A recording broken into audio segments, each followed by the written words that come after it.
Oh my God, it's like right in front of it. Oh my God.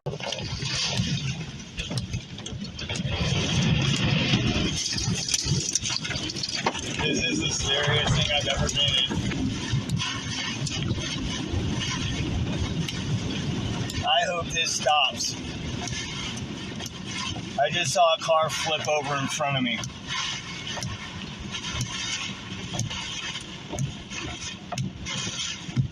Holy God.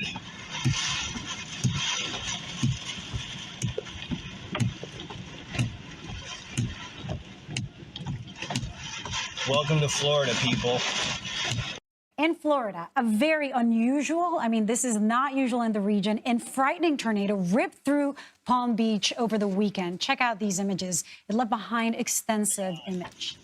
Yeah, the National Weather Service says that the tornado packed 130-mile-per-hour winds and carved a path more than 3 football fields wide. These winds were so strong it flipped cars and toppled trees, damaged homes, as you might expect, and there miraculously have been no reports of major injuries or fatalities. That is the good news. Let's bring in CBS News correspondent Manuel Bojorquez. What is the current situation there? It looks pretty sunny, of course, as tornadoes and storms go in Florida. Things pass.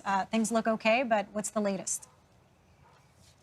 Right. The front has now passed, so we're actually getting decent weather, but it was the complete opposite this weekend. And you can see some of that damage behind me. Trees uprooted. Others that are still upright are missing branches and limbs that were either sheared off during the storm or have been cut down during the cleanup process, which is well underway in neighborhoods like this one in Palm Beach Gardens. As you talked about, the winds were strong enough to lift cars into the air. And it's amazing that one of those drivers that was in one of those cars, police are saying, walked away with minor injuries. This was an EF2 tornado, as you mentioned. Peak winds 130 miles per hour, was on the ground, according to the National Weather Service, for just a little bit more than 2 miles. So while this is not the kind of damage you will see in some of those Midwest and Deep South storms or tornadoes where homes have been ripped off their slabs, there is definitely a lot of roof damage and tree damage and damage to a lot of cars that people are now trying to get claims on. Lilia, Tony? Wow, Manny, we're looking at a video of a parking lot with the water just skating around there and the winds. I'm wondering to myself, what direction would you point the vehicle? Toward the wind or across the wind? I don't know the answer to that. What are you hearing from residents, though, about damage? How long is it going to take to clean up? Are they prepared for the cleanup? Well, in this particular neighborhood, they've had a full day now to start that cleanup. We've seen a lot of landscaping crews. That's the first part of it, of course, removing all the debris, those big branches that came down, some of them into roofs. So it will be several weeks, if not months, for people who have that type of damage before they can perhaps get a claim put on it and get everything approved so they can have either a new roof installed or part of the roof replaced. So I'd imagine in places like this where there's also damage to windows and such, people will be staying in other places as they look to rebuild.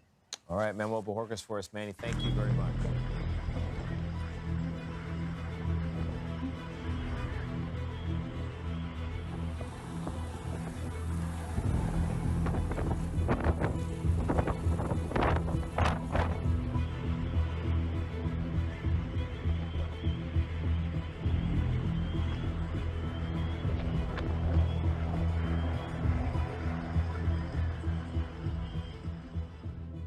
Absolutely, and that health threat was really ramped up across portions of West Texas yesterday. This is actually just outside of Abilene. It's near Sweetwater, Texas.